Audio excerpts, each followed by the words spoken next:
I'd like to tell you today a little bit about how I coped with my diagnosis and how I managed my life just thereafter.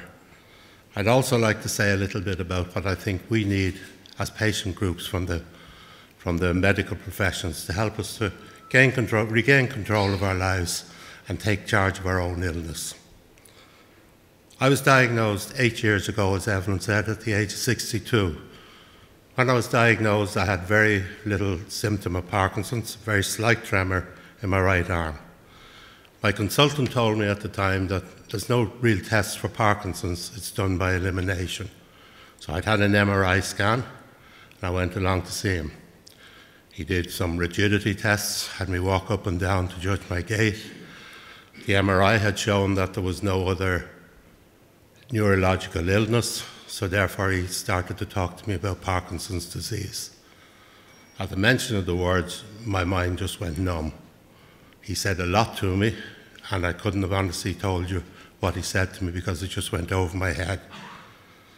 My symptoms being so mild, it was decided I wouldn't start on medication on that occasion. So I left his offices with two things: an appointment for another 4 months' time and a label for life. When I got outside, my wife had been waiting on me. We got in the car and I started to tell her what had gone on in the office.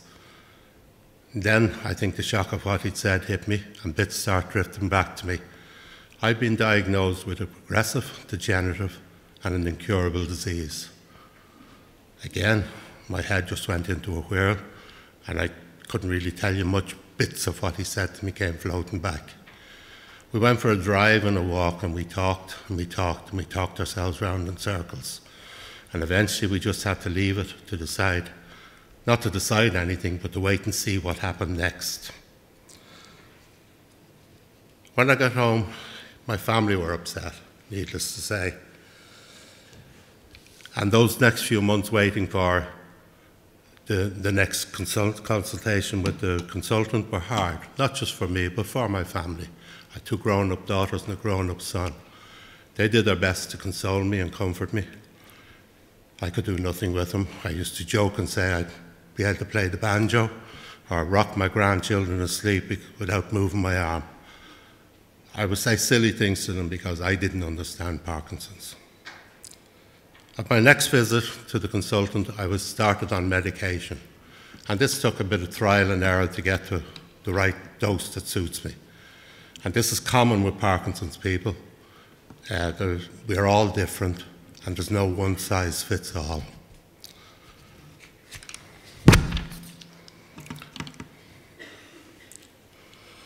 And with my medication settled down, I got on to living as best I could. I kept my diagnosis to myself and just a few of my family.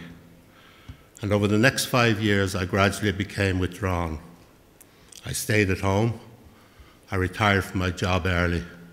I lost contact with people, and I stopped doing things I enjoyed. TV became the mainstay of my life.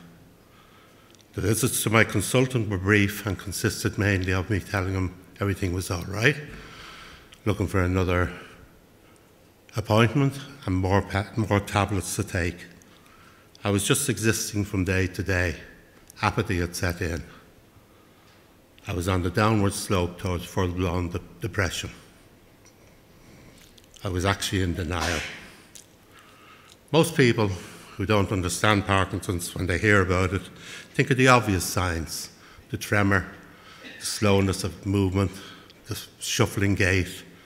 There are other symptoms of Parkinson's. There's the freezing gait, falling, handwriting starts to shrink.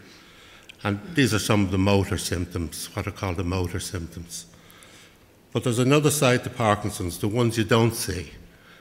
And most people who have Parkinson's will tell you that these non-motor symptoms, as they're called, impact more on our lives and are more disabling for us. Some of these are apathy, anxiety, depression, memory difficulties, confusion, softening of the voice, sleep disorders, constipation, loss of smell, and the list goes on. And research has shown that a lot of these symptoms can appear years before the actual Parkinson's symptoms appear. For me, I'd lost my sense of smell and taste. I'd had many years of sleepless nights. I'd go to bed, sleep for an hour or two, and be up for the rest of the night.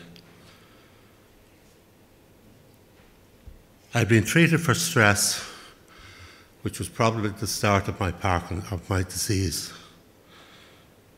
Depression became the worst part of my Parkinson's for me, and I had many bouts of it.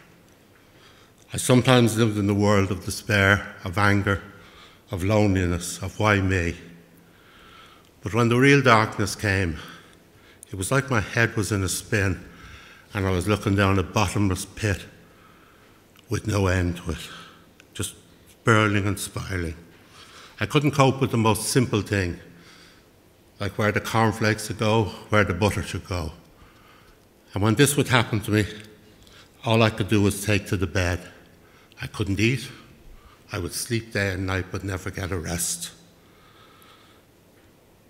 These were bad times for me, but more so for my wife, who fought vainly to try and get me through it. Eventually I was referred to a psychiatrist who arranged to have me admitted to hospital, and I had a stay of 5 weeks in hospital. During my stay there, I learned many things about myself. A lot from the medical profession, but more from the groups, from the groups of patients that we met and had our own discussions, led by somebody, obviously. And that was where I learned that I am a lovable person. I can be forgiven for my faults. I can accept that I can talk about my Parkinson's or my depression openly now. The Parkinson's means nothing to me anymore. But most importantly, I have contacts if things go wrong for me. Then 2 years ago, I joined an organisation, Move for Parkinson's, and this was set up by a very brave lady, Mags Mallarney. Mags was diagnosed with Parkinson's at the age of 47, but she decided not to let it get her down, but to tackle it head on. When I joined, the first thing that was set up was a choir. And I used to love singing. I'd been in a choir years before, but at 68 I honestly thought that stage of my life was long since over. But since joining and taking part in the choir, I've done so many things that I could never have dreamed of in my youth even. We've been places and attended events that would only have been open to me by having Parkinson's. So it's been a good life joining this group. We look after people, as Evan said, not just medically, but individually, empower them and inspire them to take their own lives back, get control of their own lives and be in charge of it. Evelyn said we had the set dancing, and we do, and it's great fun. Unfortunately, I've had a knee operation, so I'm out of it for the moment. But it's important. It's like the choir, it's fun. And it gets people with Parkinson's out to mix with other people with Parkinson's, and that's the important phase of it. I have a strong belief that patients' groups need to be much closer involved with the medical profession. We need to let them see that we need to be more involved with them, not just as people who take tablets. We need to let them see that we have to be educated. They have to allow us to learn and help us to learn to take ownership of our own illness. We need to know why we take our medicine, what it does for us, what will happen if we stop doing it. At best, I will see my consultant 2 or 3 times a year, and for half an hour at a time. There are 8,760 hours in a year, so I spend a lot of time looking after myself, and I need to know how to do it. Today, folks, I spoke to you about Parkinson's because that's my lot. But there are many, many other groups out there with chronic illnesses, and all of us would say broadly the same thing. Just substitute cystic fibrosis, multiple sclerosis, cancer, any one of the other chronic illness groups, and you'll find what we want is to be involved, to be helped to understand, to take ownership of our illness, and to get back control of our lives. And if this were to happen, I believe it would be a win-win situation. Thank you very much for listening.